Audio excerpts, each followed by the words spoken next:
ya estamos aquí nuevamente con la sección de Carlas Folk, que la intentamos realizar la semana pasada, pero el espíritu de Edison no nos dejó, lo hemos dicho varias veces, pero que de verdad, y no os imagináis el caos que hay dentro de esta mesa de mezclas que Carlas ha probado. Carlas, vamos a hablar de algo que aún desconozco, aunque me pasaste algo de texto, el color rojo.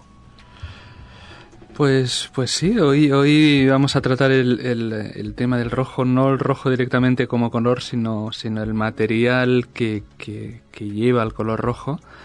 Y espero que sea tan interesante como la entrevista anterior con Santiago. Igual que hicimos, yo creo que hace un cierto tiempo, no sé, era unos 6 meses, ¿te acuerdas? Hicimos una charla sobre un libro que era La CIA y la Guerra Fría Cultural. En este caso también he escogido un libro que leí este verano y que me pareció apasionante y que se titula El Rojo Perfecto y está escrito por una señora que se llama Amy Butler Greenfield y como os iré un poco desgranando, me parece que es como un tema bastante interesante. En primer lugar para hablarlo aquí, y en segundo lugar y sobre todo para difundirlo.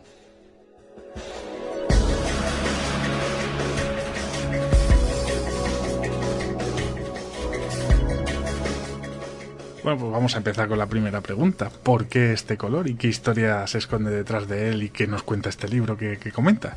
Bueno, en primer lugar me gustaría comenzar diciendo que intentaré hacer un pequeño resumen y sobre todo intentaré, dentro de lo posible, enganchar a todos aquellos que nos escuchen y nosotros en primer lugar para que compren este libro que está publicado curiosamente por la editorial de las universidades de Valencia. Y también se puede encontrar muy fácilmente en inglés, está más como un tema de teoría, tendría que buscarse en los anaqueles de la teoría cultural. A ver, en principio, en primer lugar, sobre todo lo que me gustaría es destacar el desconocimiento que tenemos en todos, y me pongo yo en primer lugar, sobre este tipo de historias de la historia, que son aspectos, digamos, muy importantes, pero supongo que la avalancha de los hechos, la avalancha de las batallas, de los reyes y un poco la distancia en el tiempo y en el lugar que supone esta especie de microhistoria hace que hoy lo podamos, o que se pueda revelar como una cierta novedad, ¿no? En cualquier caso, en la época que nos vamos a trasladar, que es la del descubrimiento, o como lo dicen los americanos, ¿no? Como el encuentro entre dos culturas o entre dos civilizaciones que fueron la europea y la cultura americana, lo que significó el rojo antes y después del descubrimiento de América, ¿no? Por lo que respecta a tu primera pregunta, yo creo que se autocontesta, ¿no? Si un poco intentamos, yo que sé, a través del lenguaje hacer referencias al rojo, pues encontraremos, yo creo que muchísimas expresiones en el que este color pues denota desde la sangre hasta la ira, ¿no? Comenzamos, normalmente existe la expresión de estar rojo de ira o muchas otras, ¿no? Los ingleses pueden decir, yo que sé, bed of roses, ¿no? Un camino, nosotros decimos un camino de rosas y ellos dicen una cama de rosas, ¿no? El rojo, bueno, la significación semiótica que tiene es absolutamente apabulladora, ¿no? Si comenzamos a pensar lo que significa el rojo desde un punto de vista religioso, y aquí Luis seguramente sabe mucho más que yo, pues encontraremos desde que Adán y Eva, Adán en hebreo significa rojo, o lo que significa el rojo del fuego como purificación, pero también como infierno. Después no deja de ser, digamos, curioso el símbolo que es el rojo hoy en día, y que también lo fue a partir de la Revolución Francesa, y es la asociación del rojo con el socialismo.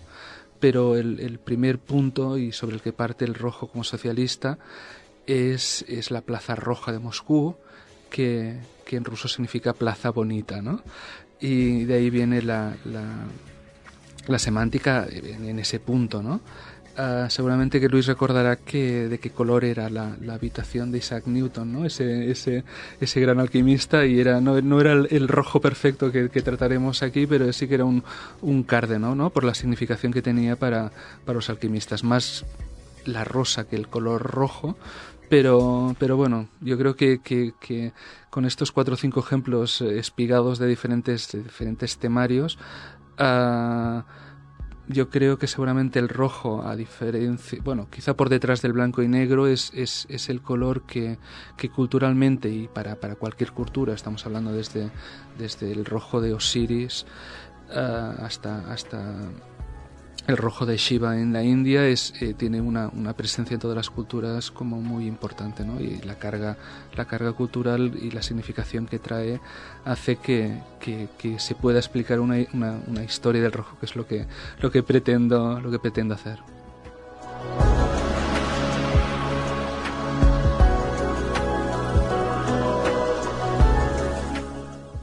Solo añadir en cuanto a la simbología, ¿no?, que has definido fantásticamente, sobre todo en el aspecto religioso y en el aspecto de Newton, ¿no?, que ahí sí que me llega, ¿no? Rojo es el púrpura, ¿no? Y púrpura viene del griego púrpuros, y púrpuro significa lo puro de lo puro, ¿eh? Es el color de la piedra filosofal.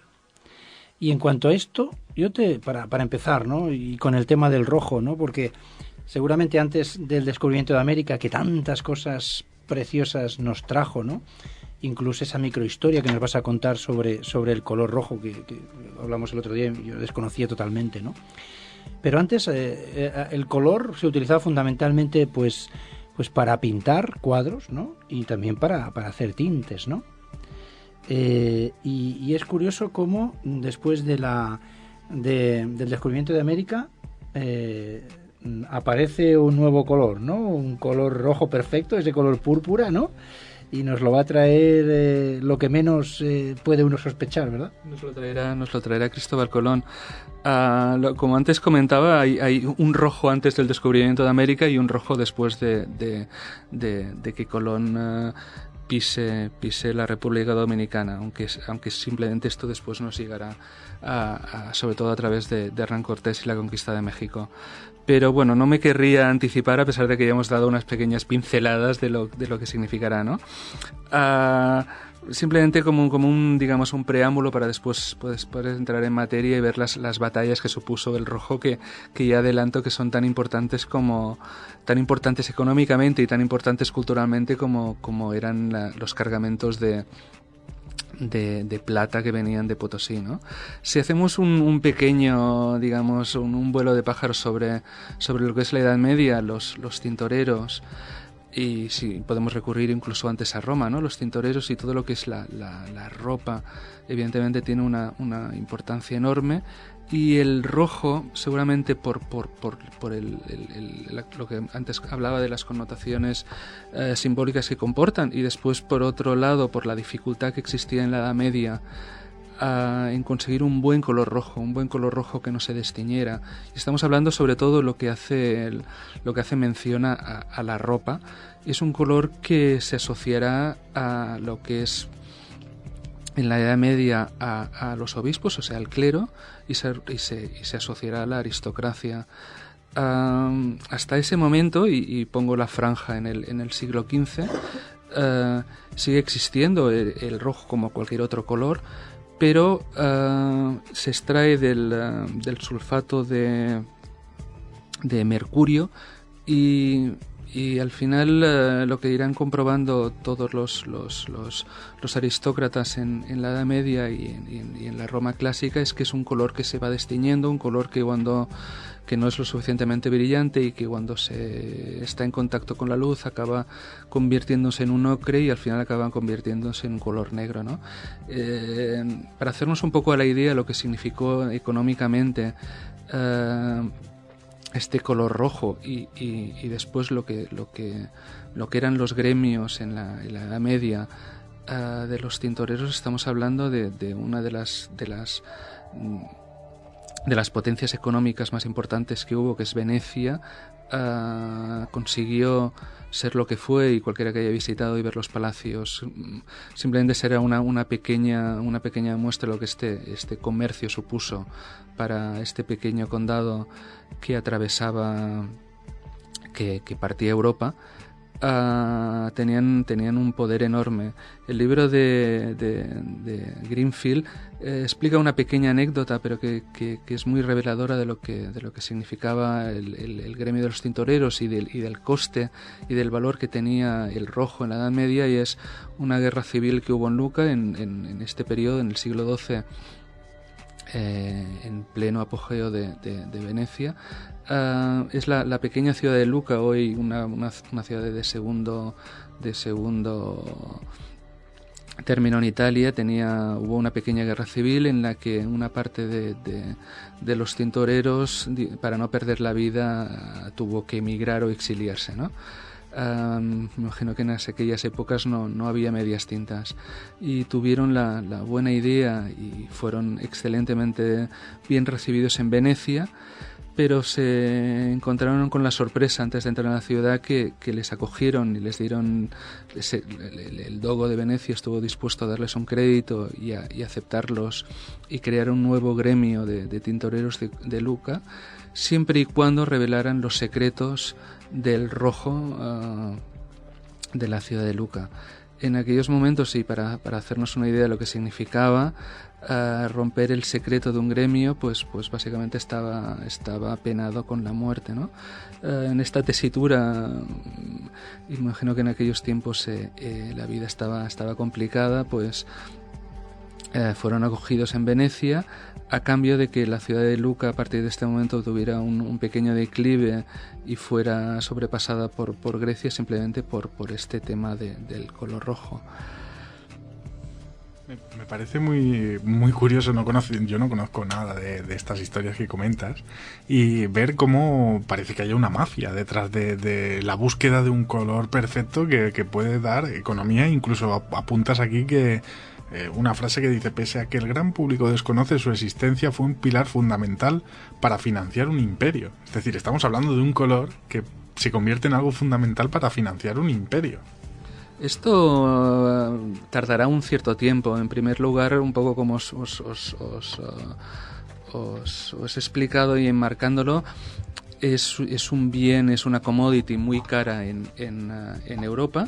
Es una commodity controlada básicamente por Oriente, que es donde viene, a pesar de que se encuentran unas cuantas minas en Italia, pero viene por lo que será la ruta de la seda, y nos encontraremos con un punto de inflexión importante, y es el descubrimiento de América, ¿no? Estamos hablando hasta este momento de la utilización de minerales, estamos hablando hasta este momento de un gremio que es el que los tintoreros, que utilizan ácidos, unos señores que están muy mal vistos por la olor, por la toxicidad de lo que utilizaban en esa época para conseguir sus tintes. Si alguno de vosotros recuerda la película del perfume, hay algunas escenas de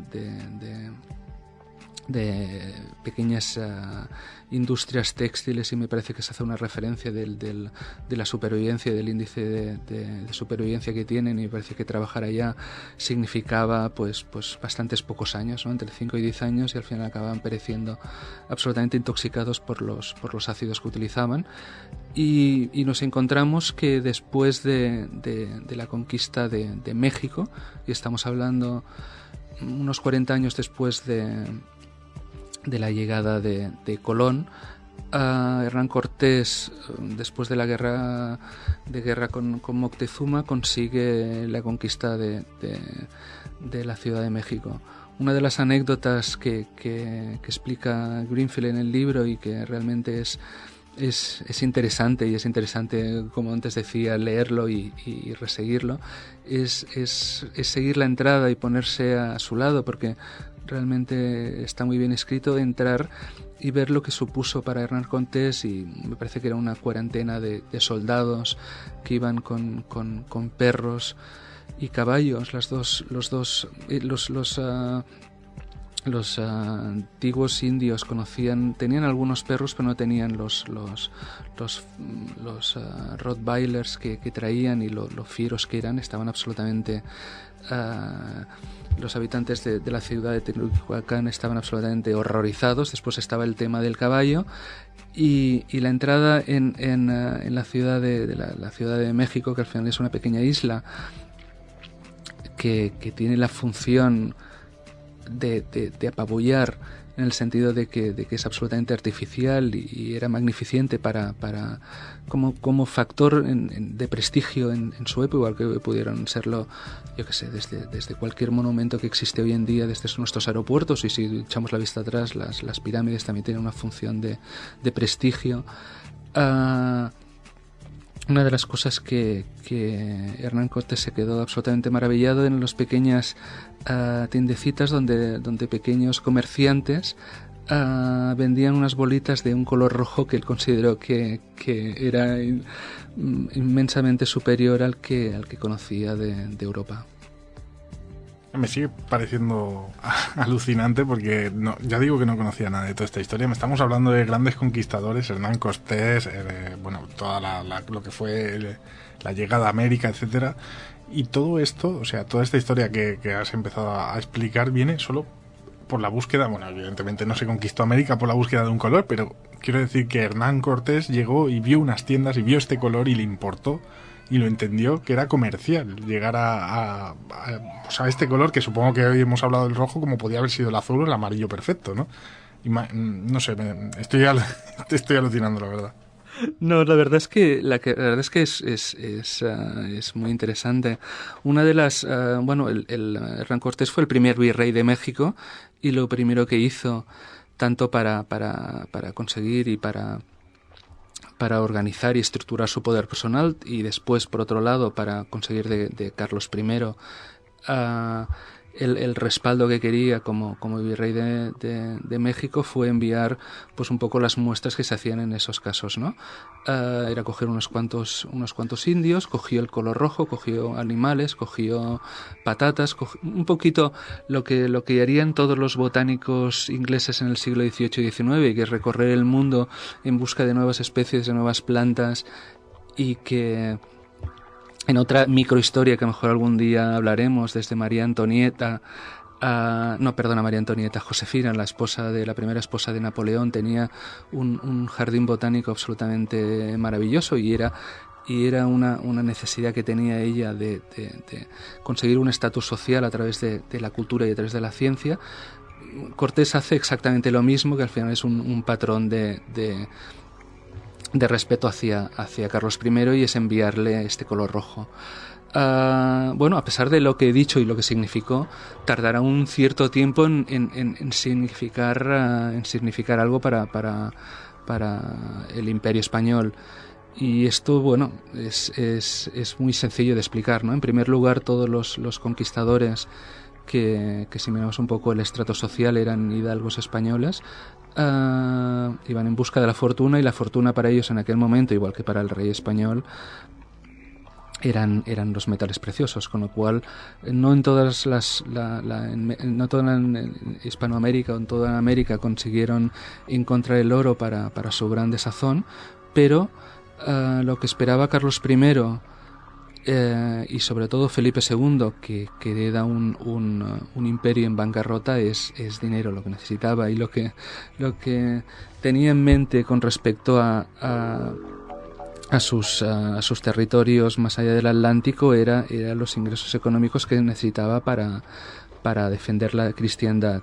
Su padre, en principio, había sido poseedor del Toisón de Oro, con lo cual era el defensor de la cristiandad. Felipe II aceptó el mismo rol, a pesar de no poder conseguir de los electores alemanes el cargo que lo consiguió Francisco I de Francia.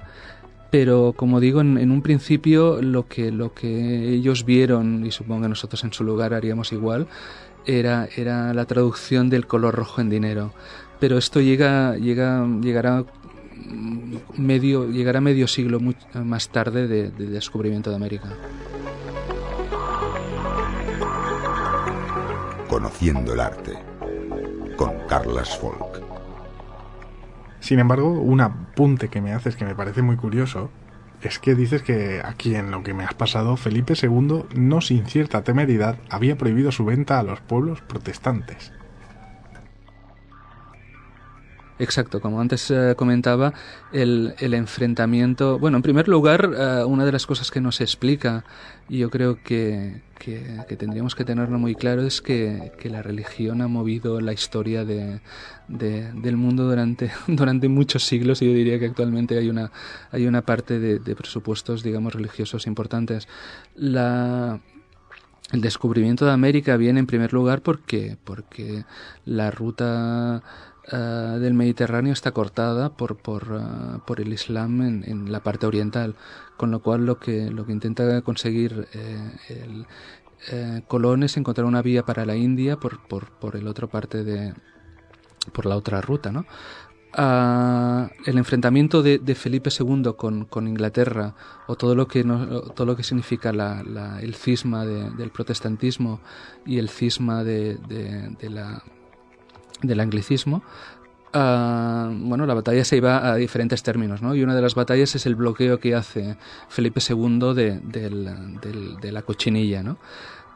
Esto desemboca y desembocará en dos grandes movimientos que hasta el siglo XIX, hasta que se consigue de forma sintética crear el rojo, hará que se intente trasplantar lo que es la cochinilla a otros países con temperaturas semejantes y previamente robándola. Y en el segundo lugar es coger los cargamentos, los máximos posibles de cargamento y de barcos de cochinilla para los tintoreros ingleses y holandeses. Haciendo un pequeño resumen, Carlos, antes del descubrimiento de América tenemos un color rojo derivado de sustancias minerales, del sulfato de mercurio, que es tremendamente peligroso, etcétera, etcétera. Además es un color que se degrada con cierta facilidad, pero al tiempo es el color de la nobleza y de los altos rangos del clero, ¿no? Por decirlo de alguna manera. Llega el descubrimiento de América, pasan 50 años y Hernán Cortés descubre unas bolitas de color rojo que, si te parece, vamos a llamar súper rojo, ¿no? Entiendo que este color súper rojo, ahora nos explicas qué propiedades tiene en diferencia al anterior color rojo que teníamos mineral, porque por lo que estás diciendo, este súper color rojo procede de la cochinilla, que yo creo que la cochinilla es un insecto, ¿eh? Seguramente los oyentes igual, no sé, en fin, es un insecto, es decir, pues eso, explícanos qué propiedades tenía ese color en relación al mineral, porque ahora estamos hablando de un color orgánico, ¿no? El otro era un color inorgánico, y en segundo lugar, ¿cómo se obtiene el color rojo de un insecto? Bueno, esta es otra historia, y es otra historia que también derivará de otra, de la que puede derivar otra pequeña historia, ¿no? No fue hasta el siglo XVIII con el avance de los microscopios donde se llegó a determinar con absoluta certeza y con las primeras academias de que este rojo provenía de la cochinilla. Es propiamente dicho, se llama la Dactylopius coccus, que es un pequeño insecto que depreda un cactus llamado nopal, que se da en ciertos altiplanos actualmente en Guatemala y México, pero en esos momentos básicamente era México. Si nos remontamos al encuentro con el rojo, antes mencionaba que tardarán un cierto tiempo los españoles en exportarlo, a pesar de que en un primer momento ven el potencial, y el potencial es enorme. Es enorme porque consigue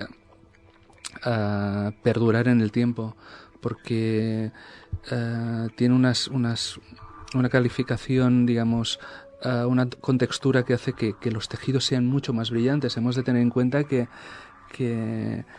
durante toda la Edad Media y en el Renacimiento, hasta que no llegue la Revolución Burguesa y la Revolución Francesa, existirán en Europa lo que son las leyes suntuarias, ¿no? Los colores rojo, por ejemplo, estarán prohibidos y no podrán ser utilizados por nadie que no sea el clero y la alta burguesía las majestades de cada uno de los países, los reyes y las reinas.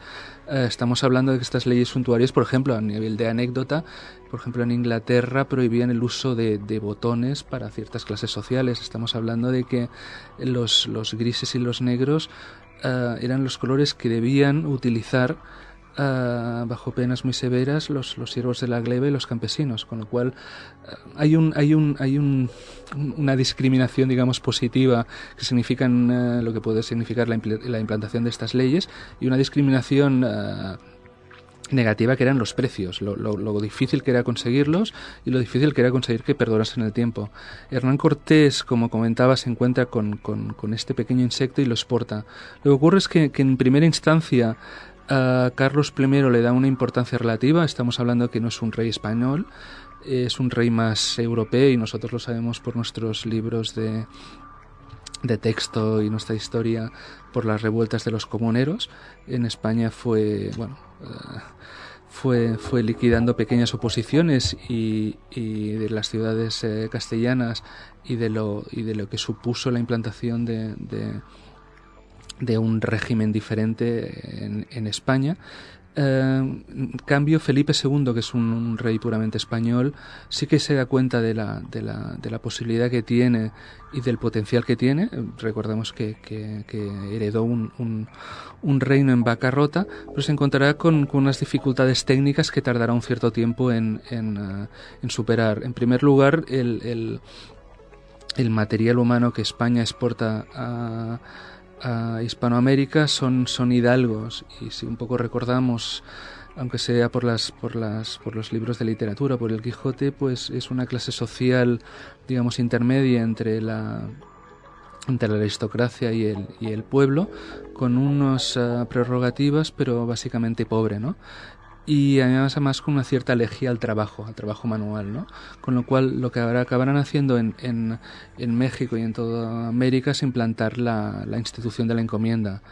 No realizan grandes revoluciones en América los españoles, y lo que hacen es implantar y sustituir al poder azteca, ¿no? La encomienda consistía en recibir los tributos. No había, digamos, la esclavitud per se que existirá en buena parte de América del Norte, pero estos tributos hará que los españoles acaben convirtiéndose en terratenientes en América, y el rojo quede un poco, el rojo de la cochinilla, o el material en sí de la cochinilla, quede en segundo plazo. El otro punto, digamos, que no es menos importante, es que las condiciones de explotación de la cochinilla de este insecto hacen que esté en manos de comerciantes aztecas. Esto hace de que, digamos, que no sean especialmente proclives a traspasar estos conocimientos y a comentar cómo se cultiva la cochinilla a los españoles, y los españoles, en su alergia a los trabajos manuales y a lo que es el cultivo del campo, pues tampoco en un primer lugar no sabrán sacarle el rendimiento. Si hablamos en concreto, yo creo que es interesante, aunque sea a nivel de anécdota y pasando un poco por encima, lo que es la cochinilla, ¿no? La cochinilla, estamos hablando de un pequeño insecto. Difícilmente una decena abarcaría la parte superior de un clip. Evidentemente no cuento el agujero, simplemente el clip. Y es un animal que es absolutamente parasitario, y tan pronto como se instala en los cactus, en los nopales, los acaba absorbiendo. La diferencia, o la grandísima diferencia entre el macho y la hembra, es que la hembra se queda estacionada en el cactus y lo acaba absorbiendo y matando. El macho, que es más grande y más atrevido y tiene alas, de lo cual carece la hembra, va volando de cactus en cactus, y las y las va fecundando. Desde este punto de vista, pues sería fácil ver cómo la hembra tiene o tendría grandes dificultades para sobrevivir, porque desde el momento que no se puede mover y desde el momento que queda anclada en un cactus absorbiendo el líquido, sería fácilmente presa de cualquier insecto. La señora naturaleza y la evolución hizo que para defenderse la hembra segrega un pequeño ácido, y este pequeño ácido curiosamente es de color rojo. O sea, Carlos, que esa segregación de la hembra cochinilla que es de color rojo es lo que vendían en las tiendas esos indígenas en esas bolitas, ¿no? Y esa segregación, los beneficios que va a producir en el Imperio Español van a ser similares a los beneficios que producía pues todo el traslado de plata, ¿no? que llegaba al Imperio. ¿Es así lo que estás comentando? Sí, quedará siempre quedará en segundo término, pero bueno, sobre todo los corsarios y los ingleses, aunque solo sea por el bloqueo comercial que el Imperio Español les hace, están primero en la zona de las Azores, y bueno, España tenía grandísimas riquezas que durante todos estos siglos se irán transportando. Como eran tantas, acostumbraban a los pasajes de América a Europa, acostumbraban a ser, digamos, pasajes regulares para no ser atacados. Normalmente iban muchos barcos, y la logística hacía de que desde el primer español hasta el último inglés supiera cuál era, desde las trayectorias hasta las fechas de salida. Y por ejemplo, Walter Raleigh, que era un grandísimo poeta y también fue un corsario y después acabó en la horca, tiene un poema derivado de un apresamiento de un gavilán español con me parece que era como 25 toneladas de cochinilla. Carles, ¿tienes constancia de que se intentara pues traer esas cochinillas aquí a España, y si funcionó? ¿Si se adaptaron estas cochinillas aquí al clima español? Bueno, antes lo comentaba, habrá dos batallas y será, digamos, el secreto mejor guardado del Imperio Español. En primer lugar, saber si la cochinilla es un mineral o es orgánico, es un insecto. Y en segundo lugar, durante siglos se intentará trasplantar el cactus y la cochinilla en diferentes lugares. Se conseguirá muy tarde, pero finalmente se conseguirá. ¿En qué zonas? Se conseguirá en lo que son las Islas Canarias y se conseguirá en Java, pero siempre será de peor calidad. Bueno, de todos modos estamos tirando un poquito adelante en el tiempo. Voy a hacer simplemente un paso atrás, más que nada para ir enfocando a la historia.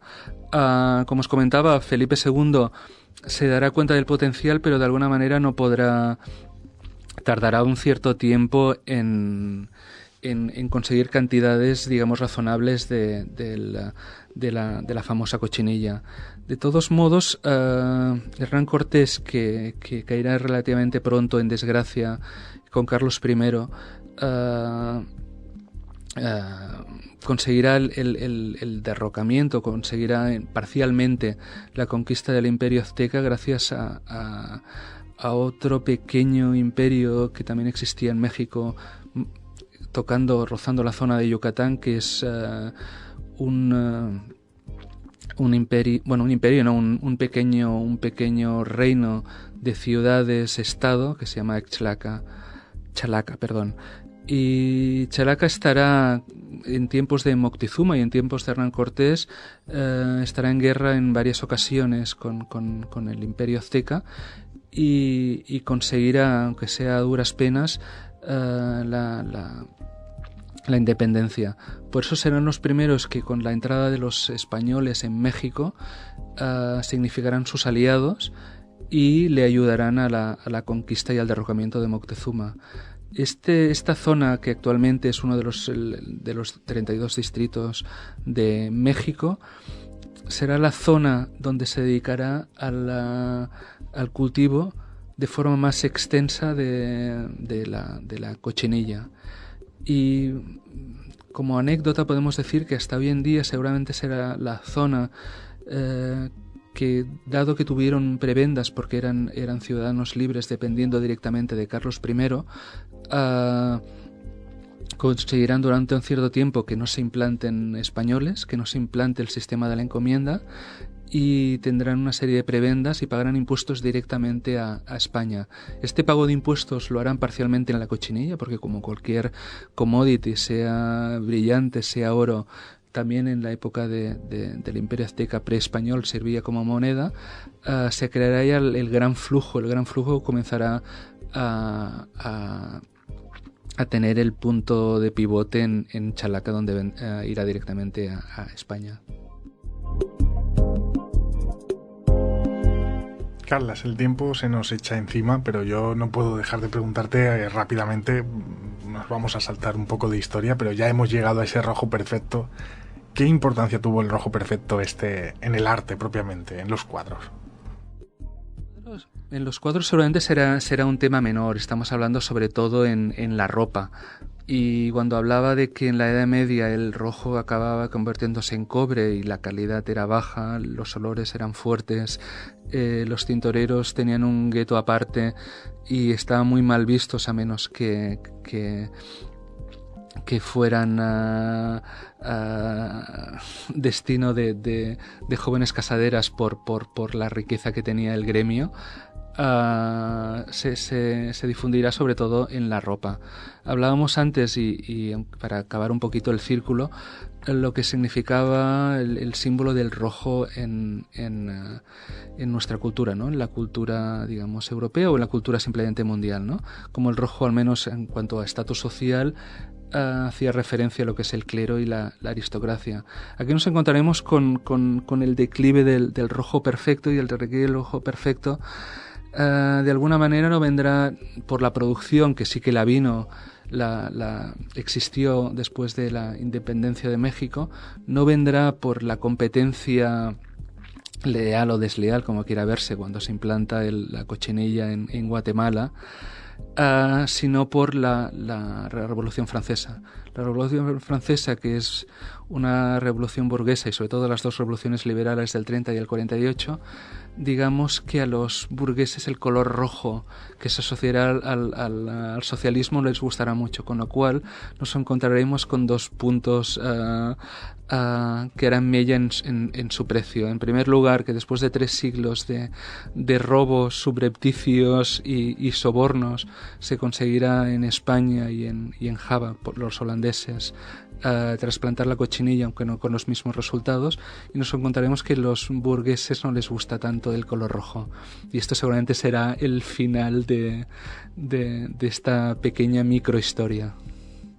Me parece apasionante la historia, y sobre todo acabar hablando de la cochinilla de la Revolución Francesa. Es alucinante cómo la historia pues tiene estas curiosidades, y como siempre te agradezco un montón que nos hayas traído este tema, y te emplazo a que me hagas el artículo para la web, para aquellas personas que quieran profundizar un poco más, por supuesto. Esto está hecho, y de alguna manera me gustaría, digamos, volver a repetir que esto es un pequeño resumen. He intentado traspasaros dentro de mis posibilidades lo apasionante que significa este libro. Es un libro de historia, pero también es un libro de aventuras en el que se encontrarán desde las rutas de los galeones españoles y cómo eran atacados. Encontraremos cómo en el siglo XVIII Cook intenta llevarse la cochinilla a la India, cómo intenta llevarse a la China, y acaban creando una pequeña globalización, pero creando efectos desastrosos, porque la cochinilla no se implantó, pero el cactus fue absolutamente devorador de paisajes en la India y sobre todo en Australia. Me parece curioso que una de las primeras globalizaciones que se tenga constancia sea de la cochinilla, me parece curioso. Marta. Nada, y yo, bueno, es decir, se pasó de moda aquí.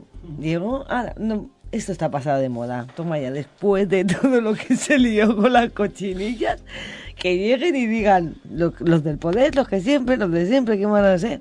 Esto está pasado de moda. Venga, hala, es que no veas. Creo que con eso nos quedamos y nos vamos. Muchas gracias, Carlos, como Gracias a siempre. vosotros, un placer.